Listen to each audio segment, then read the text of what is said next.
Hi friends, நம்ம பார்த்தீங்கன்னா கோயம்புத்தூர்லேருந்து இப்போ கரூருக்கு போயிட்டுருக்கும்போது கடையிலே டிஃபன் வாங்கிட்டு வந்தாச்சு. இங்கே பிளாட்பாரத்தில் வாங்கினது போன தடவை வந்து நைட்டு சுட்ட இட்லி பழைய இட்லி கொடுத்துட்டாங்க. அதனால் அந்த சாப்பிட வேண்டிய ஒரு டிஃபன் 50 ரூபா போட்டு வாங்கி 3 டிஃபன் 150 ரூபா வாங்கி போட்டு கீழே கொட்டிட்டு போயிட்டோம். இந்த தடவை என்ன பண்ணிட்டோம், கடையிலே வாங்கிட்டு வந்தாச்சு.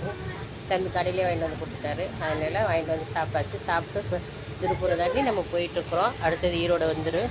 பார்த்திங்கன்னா சாப்பிடும்போது பார்த்திங்கன்னா ஹைலைட் பிஸ்கெட் பார்த்திங்கன்னா வாங்கிட்டு வந்தோம். வரும்போது சாப்பிட்டுட்டே போகலாம் அப்படின்ட்டு. தம்பி பார்த்திங்கன்னா அங்கே ஜன்னல் ஓரமாக நின்றுட்டுருக்குறோம். அங்கே பாருங்கள் இடமே ஃப்ரீயாக இருக்குது.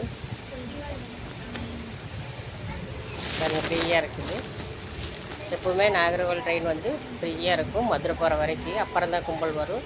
கோயம்புத்தூரில் கும்பல் கொஞ்சம் ஏறினாங்கன்னா வடப்பு கோவையில் ஏறுவாங்க. அடுத்து திருப்பூரில் வந்து இறங்கிக்குவாங்க. திருப்பூர்லேருந்து மதுரை போகிற வரைக்கும் கொஞ்சம் ஃப்ரீயாக இருக்கும். அப்புறம் மதுரையில் ஏறினாங்கன்னா அப்போ திருநெல்வேலி அப்படியே ஃபுல்லாக போயிட்டே இருக்குது. ஓகே ஃப்ரெண்ட்ஸ், ஐடன்ஸ் பிஸ்கட் யாருக்கு பிடிக்குன்னு கமெண்ட்டில் சொல்லுங்கள். பிடிச்சிருந்தா லைக் பண்ணுங்கள். வாங்க சாப்பிட்லாம், நானும் சாப்பிட்றேன், நீங்களும் வாங்க செஞ்சு சாப்பிட்றேன். பிடிச்ச பை.